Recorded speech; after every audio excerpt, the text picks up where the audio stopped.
What'll it be? 2 large pizzas and a 2-liter bottle of Dr. Pepper. Hey, what toppings do you want? I can eat very nearly anything on a pizza. Okay then. Mushrooms, green peppers, red onions, cherry tomatoes, streaks of that artsy spinach condiment you guys put on white pizza, and really just pile the cheese on, please. Last time it was a little light. I'm a glutton. Yeah, whatever. Hey, do you guys ever get robbed out here at night? Nah. Maybe we used to. It's shatterproof and bullet resistant, if you'd believe that. The police even gave us our own panic button. We got a cam on the front and the back. Used to have a third, but it's broken. That's kind of funny. Why so much security? Dunno. I think we were a honeypot trap for drug trades a while back, like about 10 years ago. No one comes near the place except for pizza these days.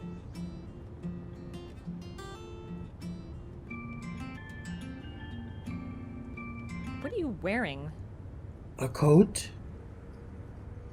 Oh, they're commas.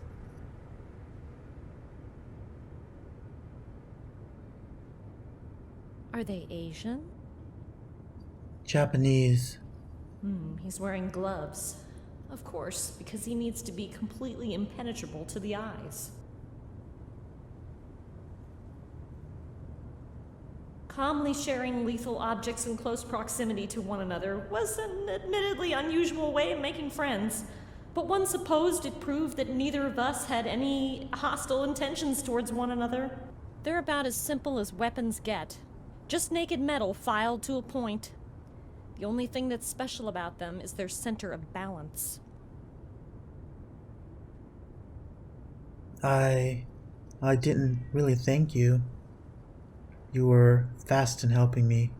Like, really fast.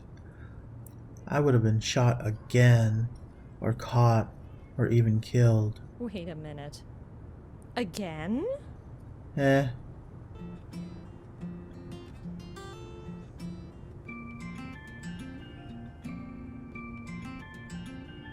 I hope you like having your pizza toppings decided on for you.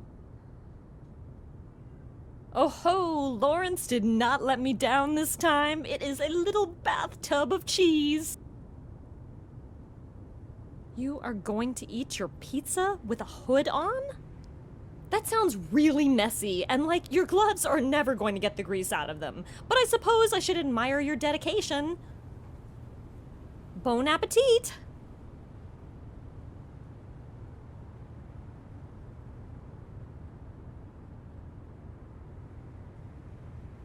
Nom nom nom. Praise Jesus, it was good pizza. His skin is off-colored, but his hands are otherwise normal. When he folded his collar down and pulled back the hood, he revealed a face that could not have passed for human. To begin with, he lacked hair or ears. The eyes, nose, and mouth were all in the correct position, that was true. But the skin was a sickly beige mixed with whirls of brown, and lines divided some of it into the appearance of large boxy scales. But there was more. There was no underneath to the nose or nostrils. No real lips. No indentation above the chin, just a smooth, sharp curve. His broad mouth was mostly comprised of 2 sharp ridges, one for the top jaw and one for the bottom, nearly flush with one another, where they overlapped, and they curved slightly upward in the middle. Only the corners of his mouth seemed supple or like they could curve into facial expressions. Was he a reptile? He must have been. He wasn't so incredibly inhuman as to be ugly exactly. His overall face contour was pretty human, at least from the front. He reminded me more of an anthropomorphized dragon than, say, Voldemort. Wow. Watching that mouth move was amazing. You're staring. Oh, wait, he just said something. You are worth staring at. Or wait, I meant to say, I'm sorry.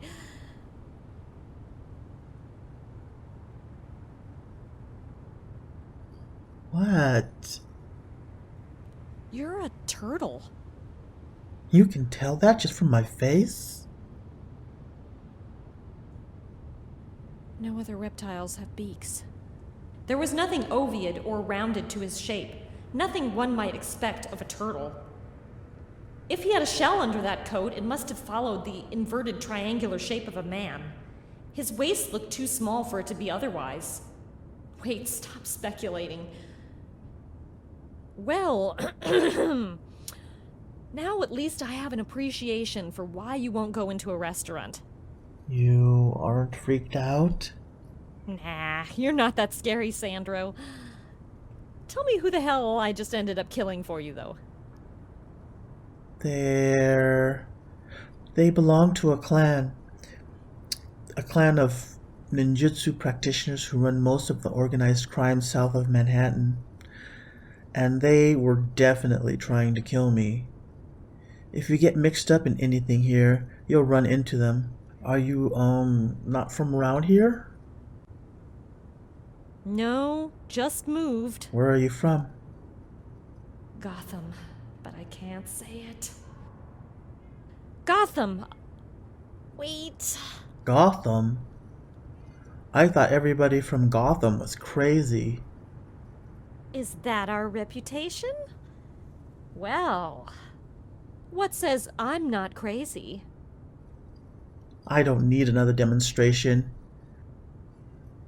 Your family come here for work or something? My dad and I move around a lot. What's your name? Oh. What was my name? What was the name of this masked and hooded character of mine? Who had rescued kidnapped children and who apparently ran about the night having lethal tiffs with the local mafia? My father is gonna ground me until I'm 18 if he finds out. I can't use anything that would connect me back to my place of residence and put my family at risk. I'm Wildcard. Huh. I gave you my real name. True. You're probably a little harder to look up in an address book and stalk. Yeah, because I'm totally going to stalk the loudmouth Gotham girl whose clothing is filled with knives after this. Well, you might tell someone about me, and that could put me in danger. I'm not even allowed to be up here on the surface. You think I'm going to confess to getting in a fight, getting shot at, and needing to be rescued by a complete stranger just to tell someone about this weird kid I met? Yeah, right. I'm Anna. Short for Anastasia. Anastasia Matilda Hamilton. So there. Now we're not complete strangers anymore, right? Anna's a pretty name.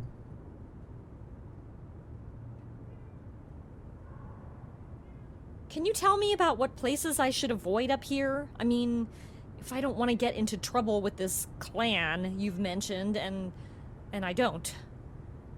I made a promise. Well, We ended up talking for a good 2 hours straight, just business, really. All about the surrounding area and which neighborhoods or establishments or roads were deep clan territory, and which areas were simply claimed by them or by a smaller rival. Sandro certainly knew a lot about the city, given that he wasn't even supposed to be topside. That was how he kept referring to it at all. I guess I know the feeling. I know a lot of stuff that I ought not have known about the slums of Gotham, including where to find the lair of the mysterious and elusive poison ivy. Here, you can take the rest of my pizza. It's not that I can't finish a large. I can absolutely finish a large. But the rate you consume food is very nearly alarming.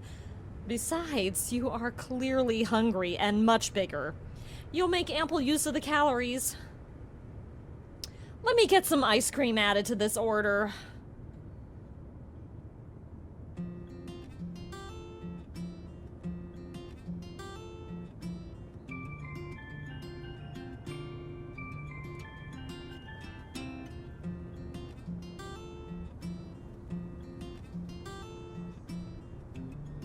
You mentioned you made a promise to stay out of trouble. My dad. I promised him I'd keep out of anything really dangerous. Your dad knows you wander around at night? My dad taught me knives. He lets me get away with a lot. Man, I wish I had your luck. Are your parents gonna worry about you? My parents are almost never home, but my uncles are pretty lax with watching me, for which I seriously owe them, as being stuck in your own house is like living in a birdcage. As long as I don't get caught sneaking in or out, or need any buckshot pried out of my shell, I'm good. I've got it all timed pretty well. That was interesting. I know someone like that who's stuck in a birdcage. Her name's Willow. Her mom literally does not let her ever leave the house. Ever. Guess she's not as ballsy as we are because she never puts her all into trying to break the rules and get out. I sneak her fantasy books sometimes. That sounds awful. You get along with your dad at least? He feeds me. I could love anyone who feeds me. But yeah, my dad's good stuff. You're really lucky, you know that? You should look at people like me and like your friend Willow and never take your family for granted. I'd be dead meat if my dad caught me up here sticking my snout in trouble. I guess you're right. I guess I never looked at it like that, wondering how my life would have been really different if my father had been different. My life could have been very different indeed. The specific shade of clown that had raised me had been a very special tightrope act. Does your family school you? Yeah, I'm advanced. What about you? I read really slow, and I suck at grammar and writing. My dad pulled me out of school when my grades tanked, and now I'm under stern orders to get back to the A-B range. He's a good tutor, though. You don't sound it. I mean, you don't sound stupid or like some flunky who just let their grades go because they don't care about them. I'm not stupid. I sort of cared. I just got really bored in school is all. I was always better at math and science anyway, but it wasn't even like I paid attention to the teacher. I kept falling asleep. Anyway, it's better now. My dad gives me audio tapes to listen to, and I can set the pace, and usually I can move faster than the curriculum. Except with language arts. You got a reading disability or something? Something like that. It's really frustrating, because I like learning just about anything, and I mean, you noticed I could name Italian Renaissance painters off the top of my head, right? So it's not like any topic could possibly bore me. But when I try to read a book, the words go all over the place, and one sentence blurs into the next. So don't take for granted that you're advanced. If you can spend more than 15 minutes on Wikipedia or TV tropes or whatever without your eyes crossing... Wait, you have the internet, right? Of course I have the internet. I live in a sewer, not in a prehistoric dimension. Do you have a phone? Can I have your number? Yeah, sure. Sort of odd to think, but I've never used it for actually calling anyone. It's for games and emergencies. Well, now you have a reason. Yeah, I'll need to disable the ringtone though. Is that camouflaged enough? Turn your texting notifications to silent. I'll ping you if I'm out of the house, and you can just give me a call if it's safe. Or if you're grounded, we can just compete mindlessly at online games. What games do you play?